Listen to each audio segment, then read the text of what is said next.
పుష్ప 2 సినిమా 23 సంవత్సరాలున్న ఓల్డ్ సినిమా రికార్డ్ అయితే బ్రేక్ చేసిందని చెప్పుకోవచ్చు. అదే ఖుషి పవన్ కళ్యాణ్ గారిది. ఈ సినిమా సండే 70mm థియేటర్ దగ్గర అయితే 1.53 crore అయితే కలెక్ట్ చేసిందని చెప్పుకోవచ్చు ఫ్రెండ్స్. 2001లో వచ్చిన రికార్డ్ అయితే క్రియేట్ చేసింది.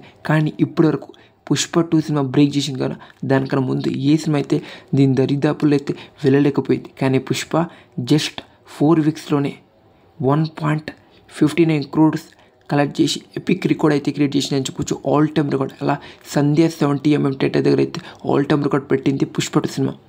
ఖుషి రికార్డ్ బ్రేక్ చేసి అలా 23 సంవత్సరాలు ఉన్న ఖుషి రికార్డ్ని అయితే పుష్పరాజ్ అయితే బ్రేక్ చేసిందని చెప్పొచ్చు కేవలం 4 వీక్స్లోనే. ఇది ఎపిక్ రికార్డ్ అంటే దీని గురించి మీరేమనుకుంటున్నారో కామెంట్ చేయండి. అలా చాలా రికార్డ్స్ అయితే పుష్ప 2 సినిమా అయితే బ్రేక్ చేసుకుంటూ వెళ్ళిపోతుంది. ఇది వరల్డ్ రికార్డ్. నిన్నైతే రామ్ చరణ్ గారిది 256 feet కట్అవుట్ అయితే పెట్టిరని చెప్పుకోవచ్చు. అదైతే ఒక బుక్లో అయితే రాసుకున్నంట. అదే వరల్డ్ రికార్డ్ అని చెప్పుకోవచ్చు. చూడాలి ఈ రికార్డ్ని ఏ సినిమాతో ఏ హీరో బ్రేక్ చేస్తాడో. అలా మన రామ్ చరణ్ గారు సినిమా కలెక్షన్తో కాకుండా తన కట్అవుట్తో కూడా రికార్డ్ పెట్టిండు. ఈ రికార్డ్ని ఏ సినిమాతో ఏ హీరో కట్అవుట్ పెట్టి రికార్డ్ బ్రేక్ చేస్తారు, వెయిట్ అండ్ సీ. నిజంగా దిమ్మ తిరిగిపోయింది అందరికీ ఆ కట్అవుట్ చూసి.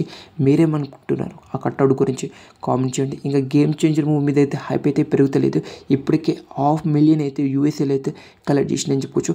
$500,000 అయితే కలెక్ట్ చేసినాయి. చూడాలి రిలీజ్ అయ్యే ముందన్నా రిలీజ్ అయిన తర్వాత అన్నా డే 1తో అన్న $1.5 million కలెక్ట్ చేస్తుందో లేదు, wait and see. Daaku Maharaaj interval మీకైతే మైండ్ పోతుందంట.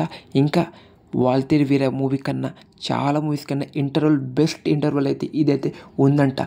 లెజెండ్ ఇంకా చాలా మూవీస్ ఉన్నాయి, దానికన్నా బెస్ట్ ఇంటర్వల్ అయితే ఇదే ఉందంట. మీకైతే మైండ్ పోతుందని నాగవంశీ గారు అయితే చెప్పడం అయితే జరిగింది. Wait and see. ఈ సినిమా January 12th అయితే రిలీజ్ అవబోతుంది.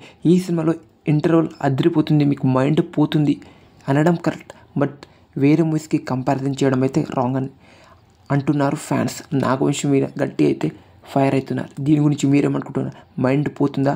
January 12th wait and see. Balayya విశ్వరూపం అంటే చూస్తామంట డాకు మహారాజ్ సినిమాలో.